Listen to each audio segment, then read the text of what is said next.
총선을 불과 40일 남겨놓은 상황에서 살생부 파문으로 홍역을 치른 새누리당이 이번엔 공천 여론조사 결과 유출로 발칵 뒤집혔습니다. 그런가 하면 더불어민주당 김종인 대표의 야권 통합론에 국민의당 안철수 대표가 격렬하게 반발하면서 야권의 주도권 싸움이 더욱 치열해지고 있습니다. 총선 그라운드는 정해졌지만 선수 선발 문제로 이전 투구를 벌이는 여야 정치권의 모습입니다. 전문가 네 분 모셨습니다. 황태순 정치평론가, 황장수 미래경영연구소장, 이종훈 정치평론가, 김관옥 계명대 교수 네 분 모셨습니다. 어서 오십시오. 네, 안녕하세요.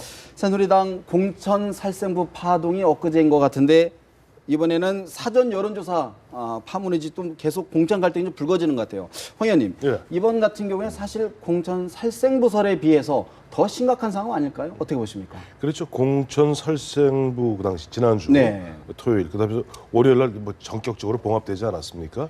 그것이 원자탄 수준이라면은 네. 이번에 70인 여론조사 예. 명단 수소폭탄 수준입니다. 왜냐하니까 그것은 뭐 김무성 처음에 보니까 이제 뭐 정두원 의원하고 김무성 대표 간에 서로 뭐 진실 공방 주고받고 네 말이 옳리 내 말이 옳리 하다가 결국 보면은 결론 어떻게 냈습니까?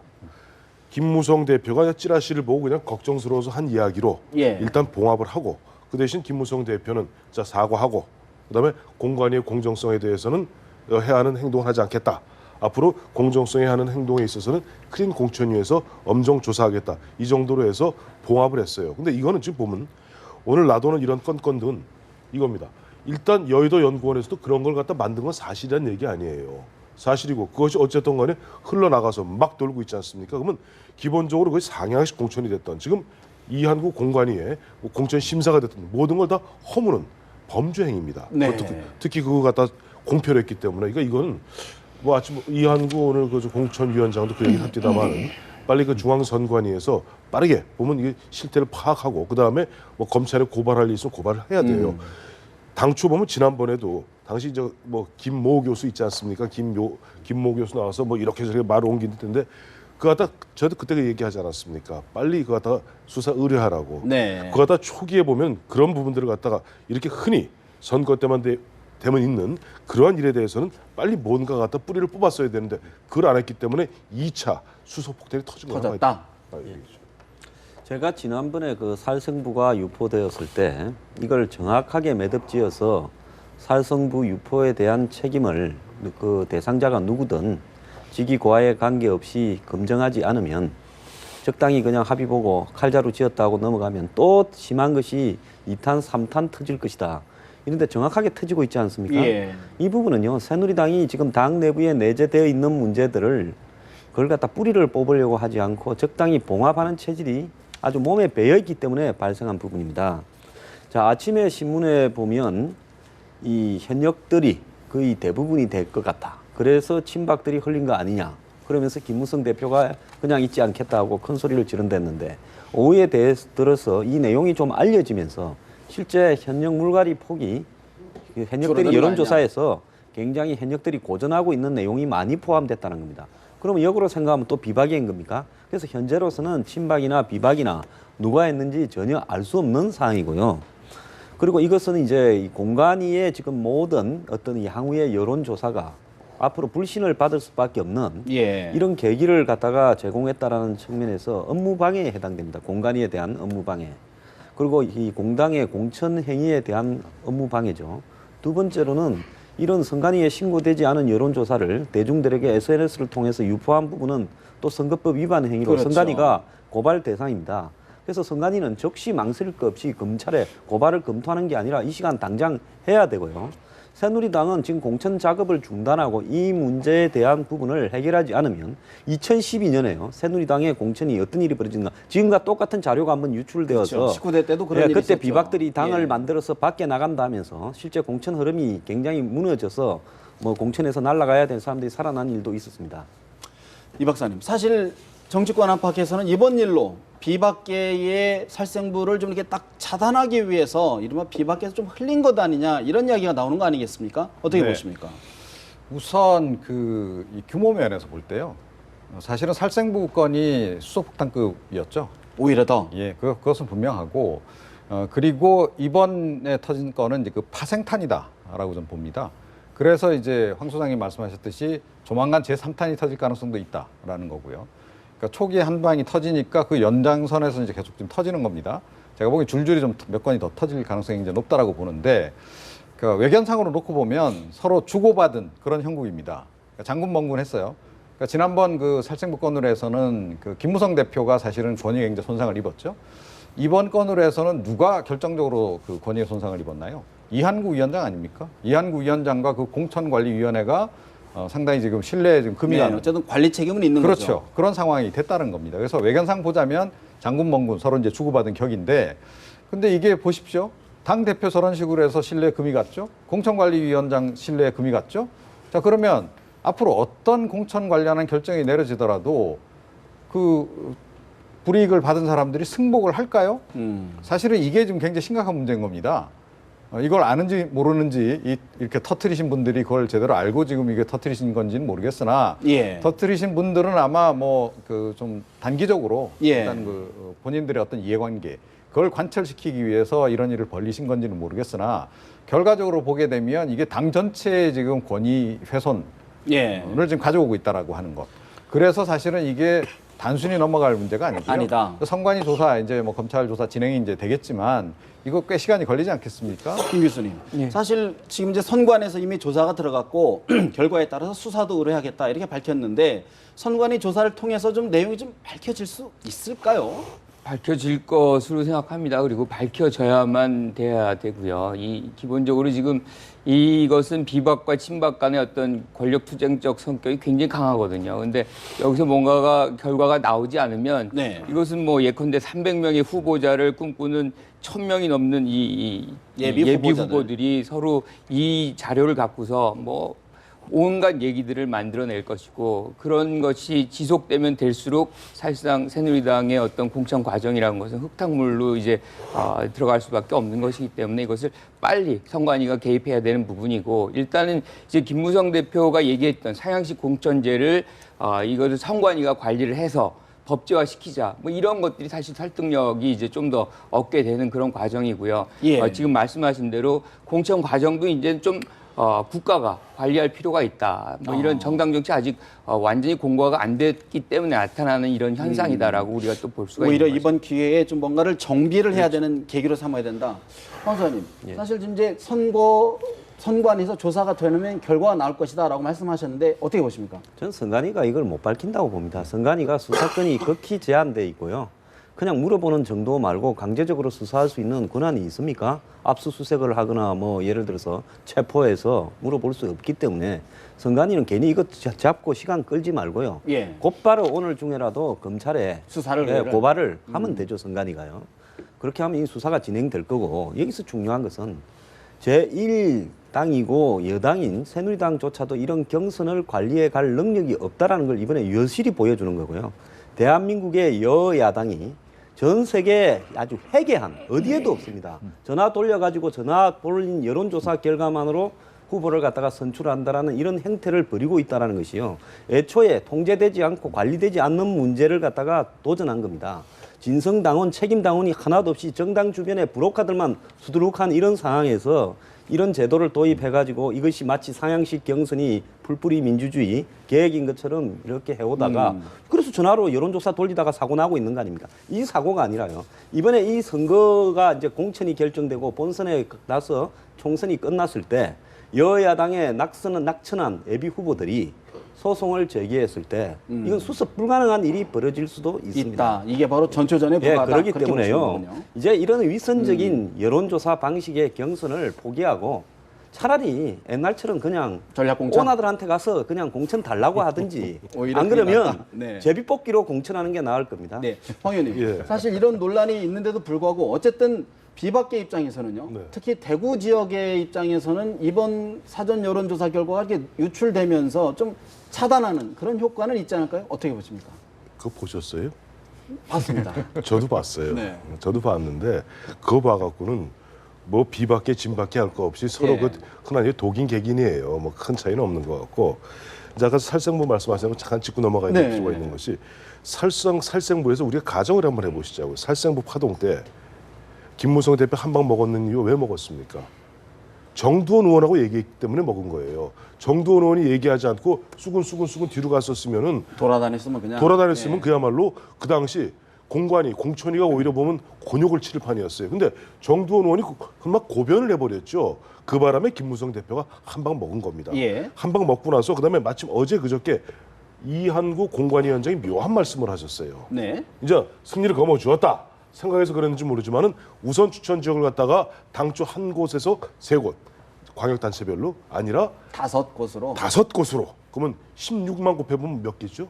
16 우리 뭐저 68 세종을 하나 17, 빼더라도 17. 80이에요 80. 80개를 갖다가 우선 공천 전략 공천하겠다고 얘기하고 바로 남다 이런 얘기 났으니 이걸 갖다가 이게 대충 그리고 그렇게 된 결과 이한구 공천위 공관위가 흔한 얘기를 쑥대밭이 됐으니 이 흐름이 어디서 공격했는지는 대충 그 짐작하는 것이 상식이 아닐지 모르겠고요. 네. 이거 그런 좀 확정적으로 말씀드릴 건 네. 없습니다. 시청자들은 이해하실 겁니다. 이해하실 겁니다. 그리고 오늘 간에 재밌는 여의도 간에 재밌는 얘기가 후배들이 전에 네. 형 왜 그랬대? 그들은 엄지 손가락을 알고 있어. 뭔 얘기냐? 사진 보셨죠? 엄서 요거 나온 거. 그 마침 찍는 사람이 이걸 이렇게 자꾸 찍어서 이 엄지 손가락이 나옵니다. 그래서 엄지 손가락 아까 우리 황 수장 말로 전적으로 동의하는 게 선거판에서 다 중앙당 그것도 집권당 중앙당을 갖다 중앙선관위 무슨 수로 갖다 제대로 조사하겠습니까? 예. 사실 검찰한테 반대로도 검찰이 중앙당 들어가기 정말 쉽지 않습니다. 근데 이런 경우에는 실제로 당 최고위원회에서 결의를 해야 됩니다. 그렇게 이거는 되면 이게 흐지부지가 된다 그러면 누구에게 득과 실이 되는 겁니까 그러면? 제가 둘 다 망해요. 둘다 망한다. 둘 다 망하는 게 이 예전에 뭐 이게 이 선거판에서 이 대표적인 경우가 2002년입니다만은 당시 김대엽이라는 사람이 있었어요. 브로커. 이렇게 저렇게 엉뚱한 얘기해놓고 선거 다 끝났고 이 사람 나중에 보니까 김대엽이 거짓말하는 것이 확정이 됐잖아요. 자기가 TV 나와서 다 이야기했잖아요. 네. 그때. 그럼 뭐 어쩌라. 이미 다 끝났는데 지금 보면요. 우리 40일 남았다고 그랬죠. 40일 남은 건 선거 4일상까지 40일 남은 거고 이번에 3월 24, 3월 25 양일 동안 후보 등록을 하게 돼 있습니다. 네. 향후 20일 동안 모든 경선 과정이든 뭘 거치고 뭐 어쩌고 저쩌고 해서 3월 24, 25일에 후보 등록을 해야 됩니다. 20일만 버티면 되는 거예요. 자, 그러니 아까 우리 이종원 박사 말씀대로 이 일을 저지른 자들은 당이 어떻게 되든 나라가 어떻게 되든 관심이 없는 거예요. 없다. 자기 하나만 어떻게 되면 되겠다는 극도의 이기심 속에서 이런 일을 한 것 같은데 이것을 갖다가 당에서 지난번 같이 그냥 유야무야 덮고 원유철 대표도 오늘 보니까 좀 희한하게 아이 뭐 그 진본이 아니라서 진본이 아니면 복사본은 그만 돌리면 된다는 얘기입니까? 그건 말도 안 되는 얘기예요. 이거 갖다 즉시 그럼 최고위원회에서 결의를 해갖고 빨리 해야 된다. 아무리 창피한 일이지만은 예. 이거 썩은 부분 도려내지 않고 우리가 국민들로부터 절대 신임받을 수 없다고 빨리 검찰이 스스로 수사를 의뢰해야 됩니다. 네. 가능하다고 보십니까? 어떤 부분? 뭐 예를 들어서 지금 새누리당에서 지금 엄청난 일들이 벌어지고 있는데 손이 과연 이렇게 정리가 될까요? 쉽지는 않을 겁니다. 지금 아까도 말씀드렸다시피 뭐 지금 계속해서 말씀드리지만 뭐 비박과 뭐 친박의 어떤 이게 공천을 누가 받느냐의 문제이기 때문에 이게 뭐 더 이상 물러설 자리가 없는 거죠. 따라서 이런 문건들은 지금 말씀하신 대로 2탄, 3탄 공천이 확정될 때까지 계속해서 벌어질 가능성이 매우 높은 겁니다. 예. 상황이 이렇게 되면 그 내막적으로 사실상은 어떻게 정리가 되죠? 당 대표도 지금 제대로 기능을 못하고 공관위원장도 제대로 기능을 못하면 누가 개입을 해서 이 문제를 정리해야 되죠? 청와대밖에 더 있나요? 박근혜 대통령밖에 없는 거 아닙니까? 상황이 정리할 사람이 실제로 그렇다는 거죠. 실제로 형식적으로 어찌 됐건 간에 그래서 뭐 최고위원으로서 어쩌고 저쩌고 이것도 사실은 뭐 경론만 벌이고 결론 안 나는 문제일 뿐만 아니라 선관위 개입해서 또 검찰 개입해서 선거 끝날 때까지 아마 결론 안 날 겁니다. 안 나죠. 중간 조사 결과도 안 나올 거예요 아마. 자 그런 상태에서 선거는 그대로 진행이 된단 진행되고. 말이죠. 이 상황에서 어떻게 됩니까? 어쨌든 선거를 치러야 되고 이겨야 된다라는 그런 당연히 있는 것이고 이렇게 되면 결과적으로 이번 사건을 내서 청와대의 개입만 유발시켰다. 저는 개인적으로 그렇게 보고 있습니다. 아니, 청와대가 개입되는 건 아닌데 무슨 수로 그래갖고 그렇게 나면 무슨 수로 이긴단 말입니까? 예, 이게 여론조사 경선을 하든 이제 이 경쟁력이 현역이 떨어져서 드러내고 그 자리에 우선 추천이나 전략 공천을 하든 어떤 행태로든 명분은 갖출 거 아닙니까? 아무 근거가 없이 드러내거나 무슨 이 경선을 하지는 못할 거 아닙니까? 그럼 명분을 갖추기 위한 자료들이 이번뿐만 아니라 앞으로도 끈끈이 다 유출이 될 겁니다. 왜냐하면 지금 쌍방이요. 어차피 말로 해가지고는 서로 타협이 되거나 조정이 되지 않는다라고 보고 이 경선이 마무리되고 공천이 확정될 때까지 이 당내에 떠도는 수많은 자료들 거기에 보면 여의도 연구소에도 비박이 있을 거고 친박편이 있을 거고 공관위에도 비박이 있을 거고 친박이 있을 거고 저 당이 곳곳에 이런 서류들을 만지는 사람들 중에 양쪽 편이 다 있습니다. 그러니까 이제 이 경선 자체를 갖다가 거의 망하는 쪽으로 몰고 가면서 자신들이 유리한 방향으로 이렇게 주도권을 잡으려고 할 거기 때문에 예. 지금 이 부분에 새누리당은요, 이 지금 조사가 마무리될 때까지 모든 경선 작업을 올 스톱하고 검찰을 보고 단기간에 압수수색이고 뭐고 다 협조해 줄 거니까 와서 가서 이거 누가 했는지를 조사해 달라. 이렇게 이야기를 하지 않고 계속 그렇게 해서 진행하면요. 밝히지 못했을 경우에는 어떻게 됩니까? 엄지손가락이 자, 있다니까요. 그때 이제 밝히지 못했을 때는 예. 여론조사를 담당하는 사람은 극소수로 뭐 한 5명만 정한다든지 해서 그 사람들만 자료를 갖다가 볼수 지급을 하고 있도록. 예, 그걸 갖다가 이제 국민들 앞에 네. 그 이 안정성을 담보할 수 있는 이야기들을 해야 되겠지요. 근데 뭐 지금 어차피 신뢰가 거의 무너져 가는 단계이기 때문에 이 시간 이후로 모든 부분을 다 여론조사를 핑계 삼아서 목을 치든 또 뭐 이 상향식 경선을 해서 됐다 하든 할 것인데 네. 이제 이것을 갖다가 누가 승복을 하겠느냐는 겁니다. 그러면 결국은 김무성 대표가 얘기하는 상향식 공천 제도가 거의 와해가 되는 와해되는 거예요. 건데 김무성 대표가 받아들일까요? 아니, 안 받아들이면 어떡하겠습니까? 지금 당장 보면 나오는 것이 유령 당원들 이야기 나오죠. 곳곳에서 나오잖아요. 지금 보면 그동안 96%라 그러지 않습니까? 그렇죠.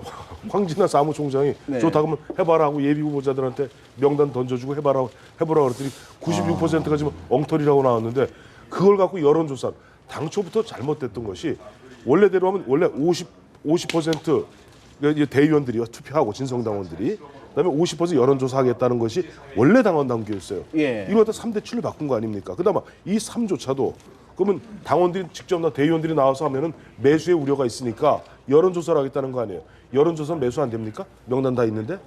그런 되지 않는 얘기를 한 거예요. 뭐냐니까 기본적으로 여론조사라는 것은 예전 전통적 방식으로 이야기하면은 실사가 중심입니다. 네. 그러면 당에서 책임지고 자 그럼 황장수 그러면 나가서 이 평판을 들어봐요.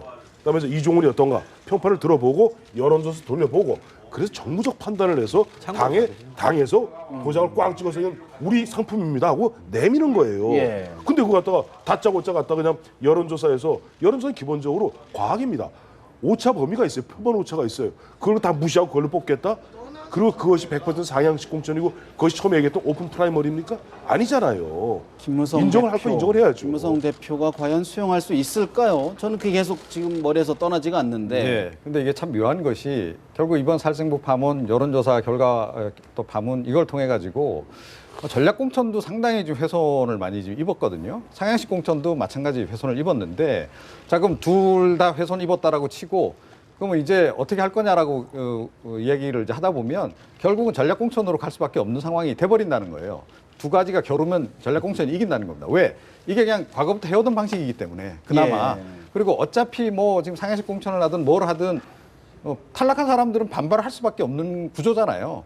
그럼 뭐 차라리 예전처럼 그냥 누군가의 권위에 의거해서 예. 차라리 박근혜 대통령의 권위라든가 이런 거 권위의 힘을 입어서 그냥 전략 공천을 하고 그거로 그냥 밀고 가는 것이 훨씬 더 좋다라는 현실적인 판단을 내릴 가능성이 굉장히 높아졌다.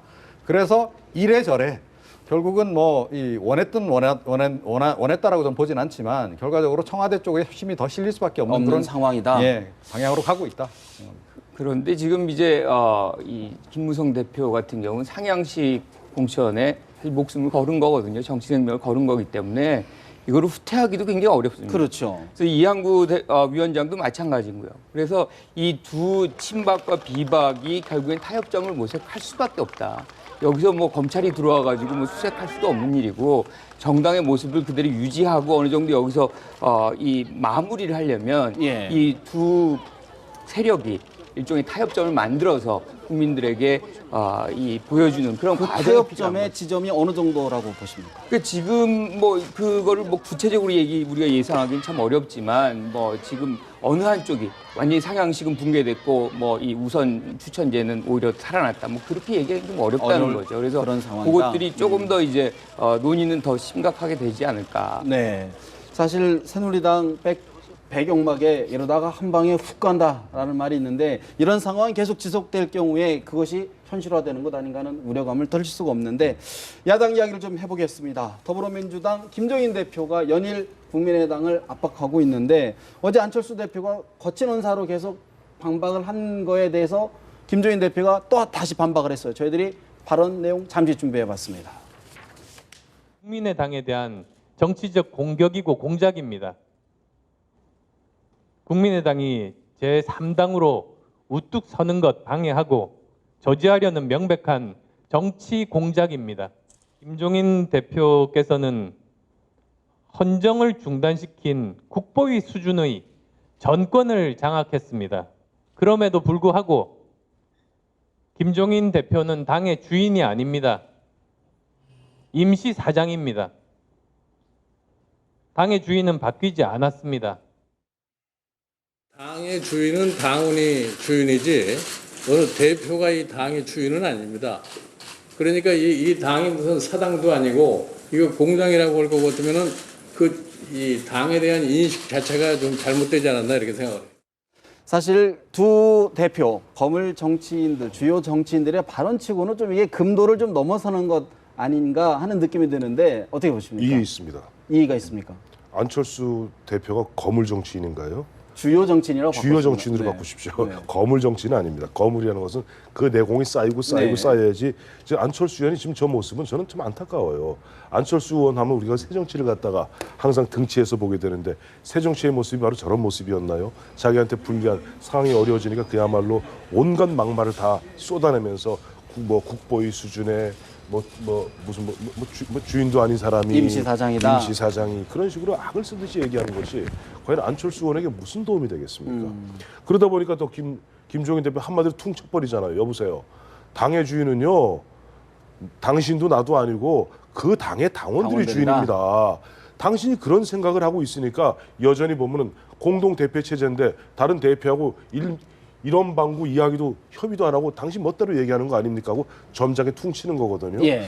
근데 어쨌든 저도 뭐 그래요. 김종인 대표도 물론 아마 안철수 대표로서 굉장히 아플 거예요. 본인이 어렵사리 보면 동교동계하고 어떻게 해갖고 저 박지원 의원 그나마 이제 영입하는 그나마다 탁 통합에 폭탄을 던짐으로써 그야말로 4분 오열되고 질이 멸렬 수준에 이르렀거든요. 그러다 네. 보니까 악에 바치는 것은 이해 못하는 바는 아니라 안철수는 아직 젊습니다.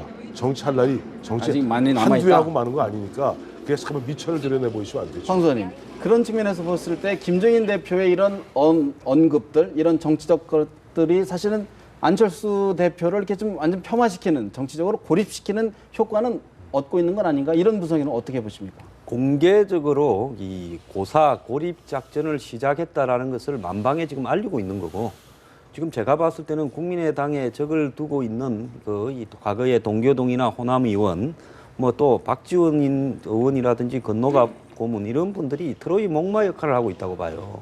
국민의당을 살리려고 들어갔는가, 안 그러면 국민의당까지 다 그냥 목을 꺾어서 갖다 바치려고 들어갔는가는 지금 알 수가 없는 겁니다. 같은 당에 있어서 오늘 밤에 의원총회를 한다는데 그것이 한 당의 의원총회인지 딴 당의 의원총회인지 알 수가 없는 총회예요. 예. 자, 여기서 지금 우리가 하나 주목해봐야 될 부분은 이 한국의 진노라는 이 가장 강력한 정치적 어떤 패권을 지향하는 집단, 또 안철수라고 새 정치를 지향한다고 자기들이 주장하는 집단, 그리고 무슨 동교동계, 과거 DJ를 계승한다는 집단들이 77세 노인한테 저렇게 휘둘리는 모습을 보면 과연 한국의 그동안의 정치적 수준이요 어느 정도였겠는가. 이게 진짜 한국 정치 수준을 미천을 보내는 다 거. 보여주는 겁니다, 국민 앞에요. 그래서 저 오늘 뭐 예하 신문들 보면 김종인의 지금 위력이라고 해가지고 뭐 특집 비슷하듯이 한 면씩 다 보도하고 있는데요. 저분이요 뭐 탁월하다기보다는 제가 볼 때 그냥 평균 수준인데 예. 솔직히 말하면 평균 이하의 수준들이 정치를 한다고 여야당을 잡고 있어서 벌어지는 문제다 이래 봅니다. 근데 오늘 김종인 대표가 친노 패권주의 우리 당에는 없게 하겠다 이렇게 얘기를 하면서 다시 한번 사실 들어와라 이런 메시지를 거듭 계속 날리고 있거든요. 어떻게 보십니까? 그럼에도 불구하고 이번 이 프로젝트의 궁극적인 목표는 수도권 친노 살리기에 있다라고 좀 봅니다. 궁극적으로는요. 예. 그러니까 왜 지금 통합 제안을 하는 거죠? 그러니까 수도권이 사실은 위험하기 때문에 그런 거 아닙니까? 수도권에서 더불어민주당의 후보들이 자칫 이 야권 분열 상태에서 선거를 치르게 되면 국민의당이 뭐 5%든 10%든 그쪽 후보자가 이 지지를 그 정도 가져가게 되면 이건 필패하게 돼 있다라고 하는 그런 위기의식 때문에 지금 하는 거거든요. 뭐 아시겠지만 친노 핵심들 이번 1차 컷오프에도 불구하고 대거 살아남은 그 친문재인계들이 집중적으로 있는 데가 사실은 수도권 아닙니까? 네. 딱 수도권 서울, 경기, 수원 아닌가요? 자, 이 사람들 입장에서 이게 굉장히 심각한 거예요. 이 난국을 타개하기 위해서 사실은 김종인 대표 측에다 굉장히 압력을 넣었을 가능성이 높다. 문재인 전 대표를 통해서든 어떻든 간에. 그래서 김종인 대표가 지금 나선 거죠. 그래서 궁극적인 목표는 이겁니다. 당장 눈에 보이기에는 뭐 안철수 고립 작전으로 보이죠. 안철수 고립시켜야 나머지 현역 국회의원들을 이렇게 끌어낼 수가 있으니까. 네. 자, 끌어내서 뭐 다시 입당을 시키든 뭐 당대당 통합을 논의를 진행을 하든 이런 식으로 해서 결국은 그분들도 다 고사시킬 겁니다. 저는 결국 고사시킬 거라고 봅니다. 왜? 1차 컷오프 시켜서 대부분 다 컷오프 시키신 분들이잖아요. 자기네들 기준에 이른바 혁신 기준에도 안 맞는 사람들이라는 거 아닙니까? 그런 사람들을 살려줄 리가 있겠습니까? 아니죠. 그래서 결국은 그렇게 해서 안철수도 고사시키고 또 국민의당으로 탈당해서 갔던 그 국회의원들, 현역 국회의원들 다 고사시키고 그러고 나면 최종적으로 남게 되는 것은 수도권의 친노들만 고스란히 다 남게 되는 거죠. 그러면 당대당 통합도 사실은 불가능하다 그렇게 보시는 겁니까? 만약에 그게 이루어지게 되면 누가 예. 좋아지냐는 겁니다. 조금 전에 이제 우리 그 황태순 평론가께서는 네. 좀 저하고는 좀 시각이 좀 다르신데요.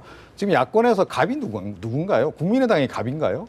국민의당은 을 아닙니까? 더불어민주당이 어찌됐건 갑이고 훨씬 더 거대 정당 아닙니까? 그죠? 자, 그래서 형님 역할을 좀 하고 있는 건데 이 잘 사는 형님이 못 사는 이 아우를 너무 저렇게 휘젓고 지금 압박을 하는 게 아닌가. 저는 개인적으로 그렇게 생각하거든요. 원래 뭐 솔직히 얘기해서 연대를 하겠다라는 궁극적인 목표가 있었다면 처음부터 뭐 저격공천이니 뭐 이런 식으로 해서 사실은 그렇게 압박하지 않았어야 되는 거죠. 그런데도 계속 압박을 가하다가 이제서야 통합 제안을 하게 되면 그 진정성을 네. 누가 믿겠느냐. 그리고 그 내막을 이렇게 찬찬히 뜯어보면 제가 말씀드렸듯이 그런 지향으로 가는 것이 눈에 보인다. 그러니까 사실은 네. 김종인 대표가 정말로 통합 제의의 진정성을 보이시려면 2차 컷오프 빨리 발표해야 되는 거죠. 그리고 2차 컷오프에서 정말로 친노, 이른바 친문재인계 수도권에 있는 이 사람들을 대거 쳐내는 그런 모습을 액션을 보여줘야. 취하면 통합하지 말자 그래도 저절로 통합이 될 겁니다. 아마. 자, 저는 생각이 좀 다른데요. 이게 지금 김종인 대표가 얘기를 하는 거는 국민의당에게 얘기하는 게 아니거든요. 국민에게 얘기를 하는 겁니다. 국민에게 통합을 얘기하고 여소야대를 얘기하고 그걸 통해서 정권 교체를 얘기하자는 건데 지금 가장 중요시하고 있는 거는 사실상 친노 패권주의 그리고 친노가 갖는 일종의 배타성 뭐 이런 것들이 계속해서 지적하고 안철수 대표도 그 부분에 대해서 다시 지적을 합니다. 자, 문제는 이거를 해소하지 않고서 계속해서 뭔가 통합을 얘기한다면 국민적으로 받아들일 수가 없는 거죠. 따라서 저는 이 공천은 아직 안 끝났다고 생각을 해요.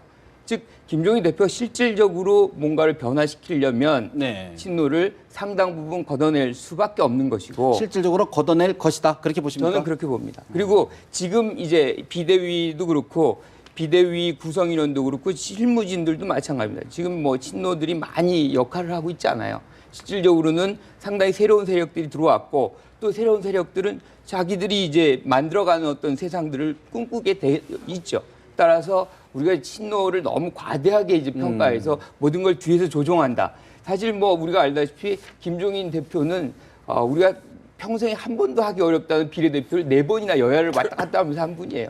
근데 자기가 책임을 지고 총선을 하는 분이 네. 기본적으로 누구에게 조종당하면서 휘둘릴 한다. 것이다. 받아들이기 납득하기 어렵다. 진짜 보니까 그래요. 지금 일단 김종인 대표는 사실 탁 얘기를 함으로 속의 성과를 다 거두었어요. 앞서 우리 이종훈 박사는 집안의 맏 형님이 그 동생 좀 너무 핍박하면 놀부 흥부 시리즈를 말씀하셨는데 네. 놀부 흥부 시리즈는 아닌 것 같아요. 보면 그런 상황은 아닌 것 그런 같다. 상황은 아니고 어떻게 보면은 이번에 탁 얘기함으로써 김종인 대표가 얘기했던 것은 안철수 의원, 안철수 대표는 한마디로 대통령 병자다. 대통령 병자 자기 욕심 때문에 이런 식으로 끊임없이 지난해에도 그렇게 하다가 튀어나갔고 그 배후에는 사실은 보면은 당내에서 계속 기득권을 갖다 쥐려는 바로 동교동계가 있다고 보는 거예요. 네. 동교동계 묘하잖아요. 아까도 누가 어느 분이 말씀하시는데 지금 황 소장 말씀하셨구나. 바로 보면은 그 통합을 얘기한 날 보면 박지원하고 동교동계가 들어왔어요. 박지원과 동교동계가 봤을 때 이미 국민의당은 더불어민주당을 경쟁에서 패배한 정당입니다. 이제 시간 문제입니다. 그런 네. 상태에서 왜 이 사람들이 들어왔을까요? 접수한 다음에 안철수 토사구팽 시킨 가운데 여기서 딜을 하려고 그런 겁니다. 딜. 궁극적으로는 궁극적 딜을 하려고 네. 하는 것이 그리고 지금 이미 김종인 대표가 통합이라는 큰 틀을 얘기했지만 거기는 우선 제일 아래 단계 후보자 간 연대 후보 단일화죠. 그거 조금 더 위면은 우리 2014년 그다음 이제 730 재보선 때 한 서너 군데 찍어서 하는 또 그런 어떤 큰 연대 최종적으로 합당이 돼. 지금 뭐 총선 이전에 합당하기 쉽지 않죠. 쉽지 그러나 않다. 1단계 낮은 단계나 중간 단계까지 그렇게 가게 되면 이미 국민의당은 이번 형용화되는 건 시간 문제인데 그것을 갖다 막는 것이 네. 박지원 의원과 근데 오늘 동교가 들어와서 이 틀을 갖고 뭔가 빅딜을 하려고 드는 겁니다. 박지원 의원 같은 경우는 오늘 언론 인터뷰에서 사실 또 김종인 대표를 사실 많이 비판을 했거든요. 어떻게 보십니까? 좀 비판을 하고 그다음에 그쪽 내부에 정리할 수 있는 권위를 가져야지 처음부터 간첩처럼 보이면 그쪽 내부에 자금이 되겠습니까? 그렇기 때문에 그거는 아주 네. 상투적인 어떤 단계다 이렇게 수사일 보고요. 뿐이다. 오늘 아침에 조선일보에 보면 안철수 국민의당이 3%대 지지가 나왔습니다. 그다음에 그 서울하고 경기 인천에 더민주는 뭐 26, 25, 수도권 대선 4, 5 이 예, 정도 나왔는데요. 조사했죠. 근데 그런 내용을 보면 이 싸움은 이미 끝이 난 겁니다. 자, 김종인 대표가 어제는 안철수 빼고 대권에 야욕 있는 사람은 빼고 나머지 통합하자. 그러다가 또 박지원 의원이 그런 이야기를 하니까 그럼 안철수 넣든가 해서 오늘 또 오후에는 넣자라 겁니다. 이 넣고 빼고가 중요한 게 아니라 이 과정에서 안철수 의원은 아주 모양이 우습게 돼가고 있는 거죠, 이미. 자, 여기에서 김종인 대표가 궁극적으로 친노를 위해서는가 저는 절대 아니라고 보고요. 아니다. 본인은 이미 자기 정치를 시작했다고 보고 있습니다. 김종인 대표는 한마디로 이 친노한테 휘둘리던 동교동계, 광주 전남의 의원들을 저분도 전북 출신 아닙니까? 그렇습니다. 따지자면요. 예. 이 의원들을 자기 세력화하는데 이번에 국민당 식구들을 받아주면서 저는 대거 다 만약에 통합이 된다 하더라도 다 날리지 않을 거라고 봅니다. 상당수 살려줄 거라고 봐요. 살려줄 것이다. 예, 그리고 동교동계도 좀 살려주고요. 그리고 지금 뭐 김부겸, 박영선 이런 세력도 있지 않습니까? 그다음에 이번에 공천 물갈이를 통해서 새로 들어오는 사람도 있죠. 이런 사람들을 통해 가지고 당내에 새로운 이 친 김종인 신주류를 형성하려고 생각을 하고 있다 봅니다. 그렇다 그러면 지금 국민의당 내에서 이른바 트로이카의 움직임은 어떻게 전망하십니까? 그건 천정배, 김한길은 이미 통합적으로 돌아섰고 완전히요.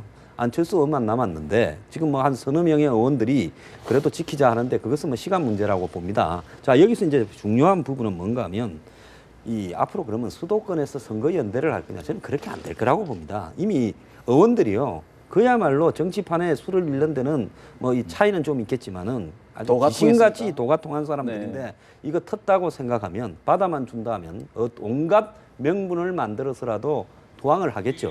결국은 전체적으로 큰 흐름에서 야당은 이미 하나가 되어가고 있다고 통합 수순으로 보고 가고 남아있는 있다. 안철수 의원과 그쪽을 지지하는 서울 세력들은 미세해질 거다 이렇게 보고 있습니다. 오늘 보면 8시에 의총이 열죠. 네네, 국민의당. 경론을 벌이죠. 네. 근데 왜 박지원 의원은 목포에서 안 오신대요?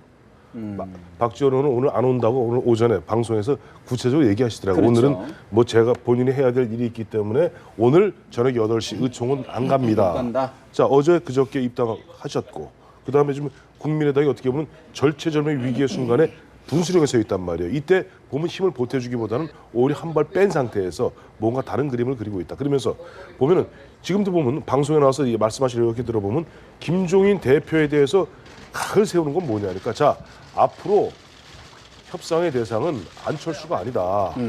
동교동계와 나다. 나와 동교동계하고 얘기해야지 지금 안철수랑 얘기해서 될 일이 아니다는 시그널을 보내는 겁니다. 그렇다 그러면 국민의당 안철수 대표 자칫하면 홀로 떨어져 나온 것 아니냐라는 우려가 좀 나올 수밖에 없는 상황일 것 같은데 네. 어떻게 보십니까? 다시 혼자가 되는 거죠. 그러니까 지난번에 탈당할 때 혼자 아니었습니까? 네. 그러니까 다시 혈혈단신. 이제, 네, 혈혈단신 이제 다시 이제 혼자가 되는 것이고요. 저는 뭐 그런 상황이 올 수도 있다 실제로 그렇게 생각을 합니다. 그러니까 뭐 국민의당의 현역들 같은 경우에는 제가 보기엔 그분들도 궁극적으로 공천을 못 받을 가능성이 굉장히 높은데 몇 분은 살아남겠죠. 그걸 보고 이제 아마 분명히 이제 합당이라든가 또는 이제 뭐 도로 복당하는 그런 분들이 생길 거라고 좀 봅니다. 뭐 그건 그분들의 선택이고 나머지 이제 남은 이제 그 안철수 의원과 안철수 계들의 이제 선택이 될 텐데 뭐 그 길로 그냥 가야죠. 어떻게 하겠습니까? 그리고 뭐 더불어민주당 계산에 따르면 이제 안철수 계의 경우에는 이제 더 이상 변수가 아니다라는 거 아니겠어요? 그럼 뭐 1% 이 정도면 뭐 수도권 우리 야권 승리하는데 별로 지장 없다라고 좀 생각을 좀 하는 거 아니겠어요? 자, 그 상태에서 그대로 국민에게 물어보면 되는 거죠. 예, 수도권의 친노계 제가 보기엔 대거 아마 살아남을 것 같은데 그 사람들하고 그다음에 이제 이 국민의당 잔류 세력 그러니까 안철수계 쪽에서 나온 후보들하고 이렇게 정면 대결해서 국민들로 하여금 정말로 선택을 하게 하는 것, 뭐 저는 그거 굉장히 좋다 이렇게 생각을 합니다. 어떻게 보십니까, 이런 분석? 지금 이 안철수 대표가 이제 혼자 되는 거냐 이 문제죠 결국에는. 근데 그렇게 되는 건 참 어떻게 보면 비극이죠. 네. 지금까지 이 우리 정당사에서도 정권에 들어와서 1인 정당이 사실 성공한 예가 없죠. 많지는 않았죠. 예. 그리고 이제 구조적인 부분에서 사실 우리 한국 정치, 한국 유권자들은 양당적 구조에서 굉장히 익숙해져 있습니다. 그런데 제3당이라는 어떤 실험을 실질적으로 한 것인데 그 제3당이 국민에게 어떤 먹힐 수 있는 뭐 정책이라든가 지향점이라든가 뭐 이런 인물이라든가 사실은 뭐 철수 정치라 그래서 계속 트라우마가 이제 작동을 하는데 그때만 해도 사실 철수할 수 있었던 이유는 사실 자신감이 있었거든요. 예. 근데 그 자신감의 배경은 지지율이었는데 지금 뭐 오늘 어제 다 이 여론조사 결과가 나오듯이 지지율이 굉장히 낮거든요. 그렇죠. 자, 이제 굉장히 절박한 상황이기 때문에 굉장히 강경한 이유가 바로 거기에 있는 것이다. 그래서 같이 가기는 굉장히 쉽지 않지 않은 않나. 상황이다. 황 선생님, 아까 사실 김종인 대표의 대권 행보 이야기를 했는데 어제 오늘 보니까 필리버스터를 한 야당 의원들에게 보약을 나눠줬어요. 어떻게 보십니까? 그 보약이면 뭐 돈이 좀 할 거 아닙니까? 저분이 그렇다고 저 당에 가서 월급을 뭐 많이 받거나 판공비를 많이 받거나 그러지도 못할 거예요. 적들이 많아서. 그러면 그렇게 한다라는 거는 솔직히 사람이라는 것은 의욕이라는 것은 자기의 목표에 따라 노는 겁니다. 내가 이 총선만 끝나고 그냥 야당을 살려놓고 나는 홀연히 떠나겠다. 뭐 이 서부 영화 뭐 센에 나오는 그런 정의의 사나이도 아니고 그런 사람 없어요. 자, 저분은 총선 이기면 이제 경제민주화, 경제불평등 해소라는 기치를 들고 아마 대선까지 이제 쭉 가려고 할 겁니다. 자, 이제 저분한테서 친노가 이 당 대표권을 회수를 해야 되는데 예. 전당대회를 통해 가지고 그 회수하는 부분이 과연 쉬울 것인가. 이제 이 총선을 이겼다고 칩시다. 자, 저분도 이제 세력을 상당히 형성해 놓을 겁니다. 자, 그렇다고 해서 저분하고 또 헤어져서 대선 전에 그러면 이제 친노의 가장 큰 목표는 총선 이후에는 문재인 대표가 대선 후보가 되어서 당선되는 거 아니겠습니까? 그 과정에서 어떻게 해야 될 건가? 머리가 상당히 복잡해질 수가 있죠. 오히려 시원찮은 비주류가 제거되고 비주류가 훨씬 업그레이드가 돼가 친노에서 봤을 때요. 옛날에 감당하던 사람보다 훨씬 더 불편한 사람을 친노가 맡게 되었을 수 있다는 겁니다. 그래서 김종인 대표가 저 연세에 예. 새벽에 나가서 뭐 전단 돌리고 여기저기 다니고 시장 가서 뭐 윷놀이하고 그다음에 뭐 이 보약 돌리는 거요. 그거 야심이 없이 한다라고 생각하면 그런 사람은 정치 평론을 하지 말아야 됩니다. 네. 사실 보면은 그 필리버스터 한 의원들에게 보약을 나눠주는 게 필리버스터도 잊지 마라 이런 좀 메시지도 주는 것 같은데 그런 거 있잖아요. 자, 내가 필리버스터를 이종걸 원내대표로 하여금 그만두게 한 것은 그것이 잘못됐다는 것이 아니라 40여일밖에 안 남은 그런 총선 전국에서 이 총선 전국에 이건 자해행위다. 그러니까 그만큼 했으면 됐으니까 정지하고 빨리 보면 국면을 전환해서 우리가 보면 주도에 나가야 되기 때문에 정지한 것이지 내가 너희들이 미워서 그런 것이 아니다. 자, 이거 한 그릇씩 먹어요 하고 이제 준 거고 이 문재인 전 대표에 대해서도 그런 얘기했죠. 문 전 대표가 좀 성실하고 참 정직하다. 열심히 하고 열심히 한다. 그러나 그런데 대통령이 되고 국가 지도자가 되려면은 경제라든가 안보라든가 교육이라든가 또 글로벌한 그런 이슈에 대해서 뭔가 좀 있어야 되는데 그게 안 보인다. 이거는 문재인 전 대표에 대해서 어마어마한 디스예요. 그리고 저는 황 소장 이 자세를 그런 거 딴 얘기하면 저 정치 평론을 자기가 없다고 해서 이렇게 하는 게 아니라 사실 보세요. 딱 지나고 나면요. 김종인 개가 생길 수밖에 없습니다. 김종인의 중심으로 한 세력이 생기죠. 생기고 예전에 김종인 대표 그런 얘기한 적이 있어요. 내가 2004년에 새천년 민주당 국회의원 할 때 보니까 386 운동권 아이들이 우습더라. 근데 386 운동권 아이라고 그랬어요. 우습더라. 앞에서는 보면 나와서 보면 재벌들을 갖다가 성토하고 재벌 막 박살을 낼 듯이 얘기하는데 바로 상임위원 떠나면 가서 그 회사 임원들 앞에 가서 온갖 재롱을 다 떨더라. 라고 굉장히 폄하하듯이 얘기한 적이 그건 뭐 기사화된 내용입니다. 바로 그거예요. 지금 이제 김종인 대표로 봐서는 능력 있는 테크노크라트들 이런 사람들 중심으로 엮어서 운동권에서 체제를 바꿔야만이 2017년 2017년 파워시프트가 되어야만이 2017년 대선에서 이길 수 있고 이렇게 파워시프트 한 순간 호남의 지지도 지금은 약간 멀어져 있지만 우리한테 쏠릴 수 있다. 그리고 거기서 내가 잘 되면은 한번 뭐 아니 그 최소한 다른 건 네. 물론 킹메이커 대원군 할 수 있는 거고 알겠습니다. 또 그 사실 이상은 점. 그렇다 점, 그러면 점. 문재인 대표가 이제 어떤 시점에서 어떤 방법으로 어떻게 복귀해야 하느냐가 관심사일 수밖에 없는데 어떻게 보십니까? 그러니까 이번에 나눠주신 게 공진단도 아니고 황진단이더라고요. 황제자가 들어가 있는. 네. 그것도 더불어민주당 의원들한테만 나눠준 게 아니고 정의당과 국민의당 네. 의원들에게도 나눠주셨어요. 그러니까 이거는 한 사람들. 야권 전체에 내가 중심이 되겠다라는 것을 상징적으로 의미하는 것이 저는 있다라고 저는 보거든요. 자, 시도는 할 거다. 이분이 그러니까 슬슬 밀어봐서 친노계들이 잘 밀리면 싹싹 밀어내고 본인이 중심이 되려고 할 가능성은 굉장히 있다. 그런데 이제 시행착오라고 아시죠? 트라이얼 앤 에러. 시행착오로 귀결될 가능성이 굉장히 높다. 시도는 하겠으나 쉽지 않을 것이다. 어떤 부분에서 자, 그렇죠. 아직 김종인 대표는 그러니까 너희들이 개맛을 알아. 그러니까 친노계의 맛을 아직 잘 모르신다. 이렇게 생각합니다. 그렇다 그러면 아까 제가 질문드린 문재인 대표 전 대표 같은 경우에는 어떤 지금 이미 뭐 한혜원 홍보본부장 같은 경우는 뭐 CF도 좀 찍어달라 이런 요청이 좀 있는 것 같아요. 아니 보십시오. 어떻게 지켜낸 이 더불어민주당인데 그걸 놓겠습니까? 친노계가 절대 안 놓쳐. 문재인 전 대표 그렇게 물러나라 그래도 안 물러나고 안철수 의원 나가고 탈당 사태가 있어도 꿋꿋하게 지켰던 대표 자리입니다.